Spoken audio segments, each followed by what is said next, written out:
مروان عطية لاعب وسط الفريق الأول بالنادي الأهلي ومنتخب مصر بيقول إن قرار انضمامه للمارد الأحمر هو أفضل قرار اتخذه في حياته. مروان قال كمان إن اللعب في الأهلي كان حلم حياته. مروان بيحكي قصة انضمامه للأهلي وبيقول إن قبل توقيعه للأهلي كان قد تلقى عرض للانضمام لنادي الزمالك، وكمان كان عنده عرض من نادي بيراميدز بمقابل مادي أكبر من اللي اتعرض عليه في الأهلي بكتير، لكنه اختار الأهلي من غير أي تردد أو تفكير في الإغراءات المالية. مروان بيقول كمان إن اللعب في الأهلي ما تساويهوش أي ملايين في أي نادي مصري آخر. أنا منكرش إن الزمالك نادي كبير وشرف لأي لاعب إنه يلعب في الزمالك، ده طبعاً، ولكني لو كنت انتقلت للزمالك كنت هاخد التجربة كشغل أو زي ما بيقولوا أكل عيش.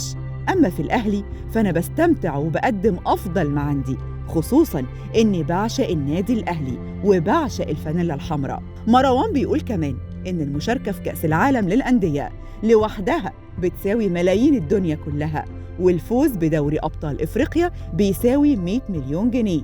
اللعب في الأهلي متعة وبطولات وتاريخ ما تساويهوش أي فلوس من اللي اتعرضت عليا في بيراميدز أو الزمالك، مع احترامي الشديد طبعاً للفرقتين الكبار. مروان بيكمل حكاية انضمامه للأهلي وبيقول محمد الشناوي ومعاه مجدي قفشة كانوا دايماً بيشجعوني وبيقولوا لي الأهلي عايزك، وطول تواجدي معاهم في معسكر المنتخب كانوا بيقولوا لي استنى الأهلي هيطلبك وما تتسرعش. أنا سعيد بلعبي في الأهلي جداً، وتتويجي بلقب رجل المباراة في كأس العالم للأندية له قيمة كبيرة جداً عندي.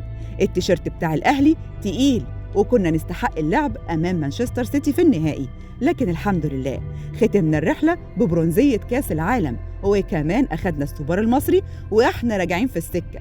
وهو ده الأهلي، مش بيشبع بطولات، والحمد لله لكوني في الأهلي، فلو لم أكن في الأهلي لوددت أن أكون مع الأهلي. ما تنسوش تشتركوا في قناة مصر اليوم على يوتيوب وتفعلوا زر الجرس علشان يوصل لكم كل الأخبار أول بأول.